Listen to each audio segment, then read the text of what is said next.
name is Sabina Benici. I'm a producer of all sorts, mainly in digital media. I have a background in TV and radio production as well. Very good, and we're here, of course, at Congregation.ie in Cong, County Mayo. What attracted you to come here today?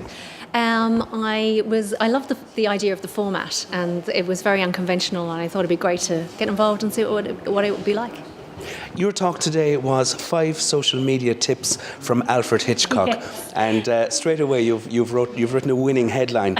What are the 5 social media tips from Alfred Hitchcock? Oh wow! Okay, well, if I was to the first one.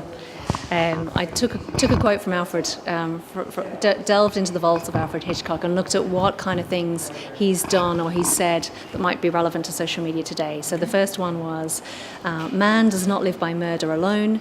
He needs affection, approval, encouragement, and occasionally a hearty meal. So my social media take on this is that a great story is great, but social interaction makes it even better.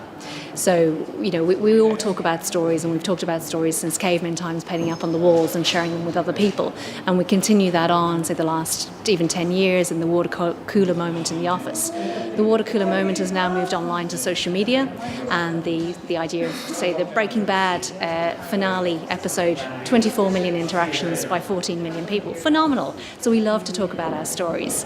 And it's this idea that if you're on social media, kind of think about what interaction you could have with your audience, which taps into those things, whether it's affection, encouragement, or even a hearty meal, but to tap into the audience's needs primarily and see what they want to get out of it. Okay, number 2? Oh, right. Number 2 is Alfred Hitchcock says, to be quite honest, content, I'm not interested in it at all.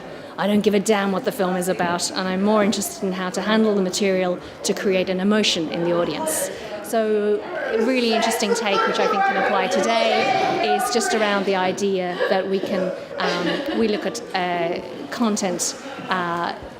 Content is great, but how do we handle our audience, and what kind of emotional buttons can we push in our audience in terms of getting involved in social media?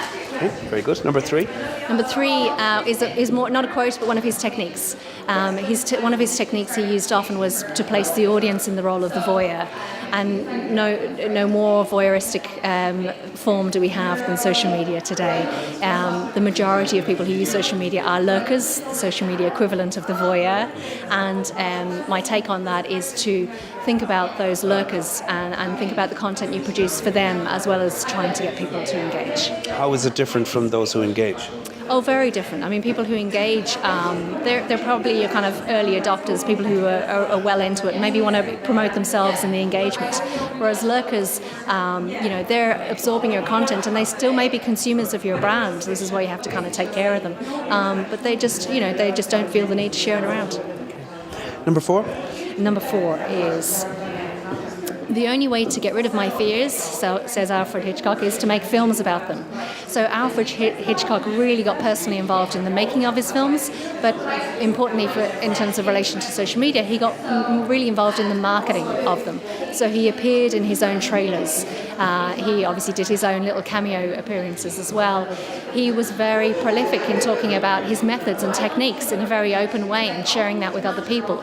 He presented his own TV show, Alfred Hitchcock Presents, in the Alfred Hitchcock Hour, where he promoted and curated other people's work, so other thrillers he was talking about. So all these things are so relevant to how we can communicate on social media today, to share the goings-on of your business, in an acceptable way, to share the behind-the-scenes stuff, to get involved personally in social media. People connect with a person, not with a business necessarily.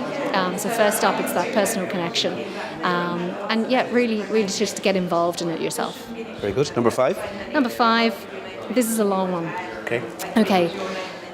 Alfred Hitchcock said in 1963, in the distant future, they have what I call the tickles. People will go into a big darkened auditorium and they will be mass hypnotized. Instead of identifying themselves with characters on screen, they will be that character. And when they buy their ticket, they will be able to choose which character to be. They will suffer all the agonies and enjoy the romance with a beautiful man or a handsome woman. I call them the tickles, because when a character is tickled, the audience will feel it. Then the lights come up and it's all over. He was anticipating virtual reality? Exactly, yeah. He prophesied Virtual engagement world. that we would have today with stories. And with things like Oculus Rift and Google Glass, the tickles are just around the corner. So the message in one way, Sabina, is that there's nothing new in good media. There's nothing new in good production.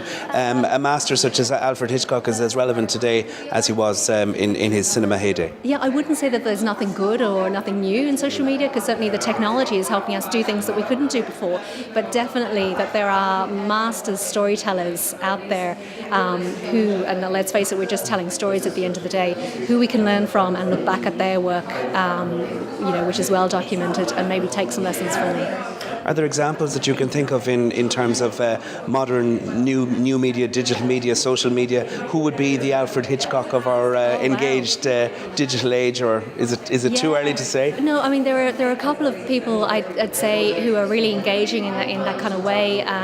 J.J. Abrams, creator of Lost, and what he's done with that whole Lost phenomenon in terms of taking it places online, engaging with his audiences through the story, creating interactions outside of that 45-minute story piece.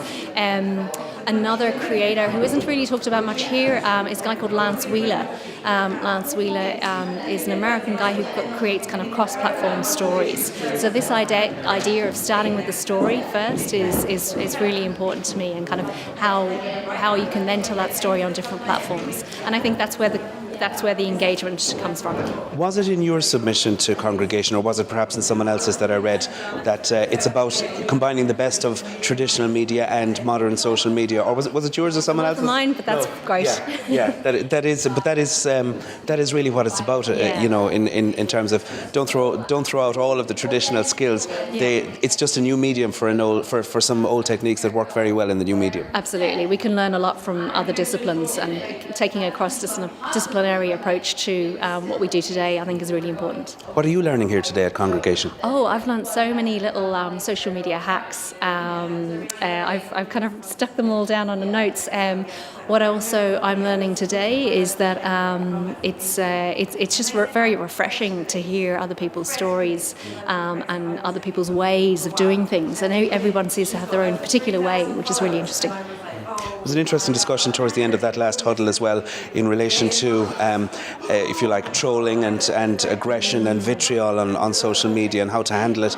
Some very interesting contributions as well, and along the lines of don't feed the trolls, don't fan the flames, and as Joan from the Irish Internet Association put it, if you're defending yourself, you're losing. What do you think? I think she's dead right. Yeah. I mean, handling criticism is hard in any form of media. It's even more difficult when there's only 140 characters in which to explain yourself. Exactly. And her advice about letting other people defend for you, and them doing the job is such a tenet of social media. I mean, even if you're managing a community, let alone your personal self or your personal brand, you let your community moderate themselves, and you'll find that if you've an engaged enough community, they will defend your brand if someone is coming on and saying something that's not quite right. So that's kind of if you've got that happening where your community are doing your defending for you, in the case of bad PR or bad publicity, then hey, you're doing something right.